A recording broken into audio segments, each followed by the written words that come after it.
Майский репертуар Башкирского театра оперы и балета запомнится выступлением Айгуль Ахметшиной, оперной певицы, чье имя 2 года значится в молодежной программе Лондонского театра.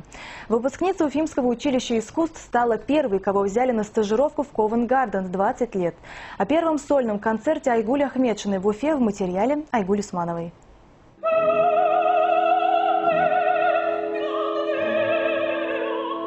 Причудливым образом, почти по-сказочному, воплотились мечты Айгуль о выступлении на родине, о башкирской сцене. Ведь для этого ей пришлось завоевать полмира. Лауреат первого международного конкурса молодых вокалистов имени Федора Шаляпина добилась стажировки в лондонском Ковент-Гардене, одержала победу на Бельведере, 36-м международном конкурсе оперных певцов имени Ганса Габбера, удостоилась 3-й премии на конкурсе имени Франциско Арайса в Мексике, имеет награду New Opera World. Но покорение оперного Олимпа всегда шло с оглядкой на Россию. И вот на сцене башкирской оперы блистает Прима. Восхитительны ее образы – Ольга, Розина, Кармен, Далила. За пару лет некогда Россиниевская Золушка превратилась в диву. Изначально я этот концерт хотела назвать «Женщина в любви» или «Любовь в женщине», потому что каждая женщина проявляет свою любовь по-разному.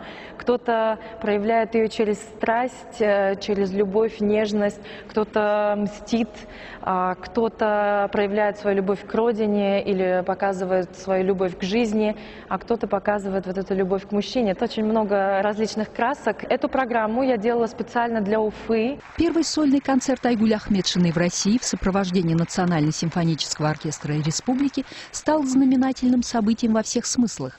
Состоявшийся при поддержке благотворительного фонда Дмитрия Хворостовского, он имел удивительное продолжение. Представители фонда вручили грант Наиле Юсуповой, ведь все свои выступления я посвящаю любимому педагогу, любит повторять певица. Всего вручает благородный жест, гражданский поступок самой Айгуль, которая со сцены башкирской оперы объявила, что весь сбор от концерта она передает родному Уфимскому училищу искусств на приобретение музыкальных инструментов. Казалось, овациям не будет конца. Но башкирская красавица с берегов Темзы далека от самолюбования и рассуждения о величии добрых дел и благородстве, потому как звуку ее голоса открывается весь мир.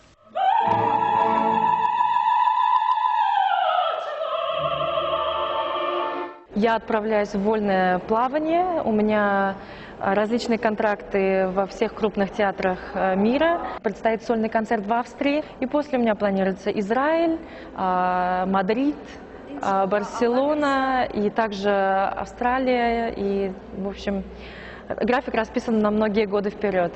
Айгуль Усманова, Дан Хамитов. Новости Уфа.